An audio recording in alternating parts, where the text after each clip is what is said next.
ایک جنگل کا خفیہ راستہ، رانی کی سازش۔ ایک رانی تھی جو سلطنت پہ راج کرتی تھی۔ وہاں کی سلطنت بہت ہی کمزور تھی۔ وہاں کی سلطنت میں بہت سے کم سپاہی تھے، جس کی وجہ سے سلطنت اور سلطنت کا نظام نہیں چل پا رہا تھا۔ تو رانی ہر ممکن کوشش کر رہی تھی اپنی سلطنت کو کامیاب بنانے کی، کیونکہ جب سے سلطنت میں راجا کی موت واقع ہوئی، تب سے رانی اکیلی پڑ گئی اور سلطنت کو نہ چلا پا رہی تھی۔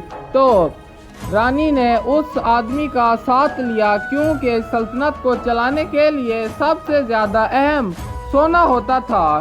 تو اس نے خفیہ جگہوں سے، جنگل کے راستے سے سونا منگوانا شروع کیا۔ کسی چیز کی پرواہ نہ کی کہ کس کی جان جا رہی ہے، کس کو نقصان پہنچ رہا ہے۔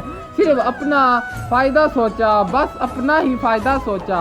تو راز کی بات تو یہ تھی، رانی کی سلطنت دھیرے دھیرے طاقتور ہوتی جا رہی تھی، مگر کسی کو سمجھ نہیں آ رہا تھا کہ سلطنت کیسے طاقتور ہو رہی ہے، کہاں سے سونا آ رہا ہے۔ تو رانی اپنے چند مٹھی بھر سپاہیوں کو اس کے ساتھ بھیج کر غریب گاؤں والوں سے اس کا سب کچھ چھین لیتی، یعنی کہ اس کی زندگی کی کمائی ہوئی ساری دولت لے لیتی اور اپنی سلطنت میں لگا دیتی۔ تو یوں سلطنت تو مضبوط ہوتی جا رہی تھی، مگر رانی غریب عوام کے دلوں سے اترتی جا رہی تھی۔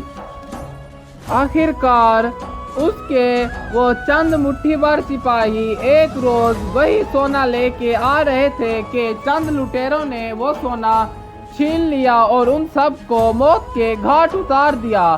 تو یوں رانی کی فوج بھی بہت کم ہو چکی تھی اور رانی بہت کمزور ہو چکی تھی۔ تو رانی کی سلطنت کمزور ہونے کی وجہ سے ٹوٹ گئی، کیونکہ سلطنت کو چلانے کے لیے رانی کے پاس سونا ہی موجود نہیں تھا۔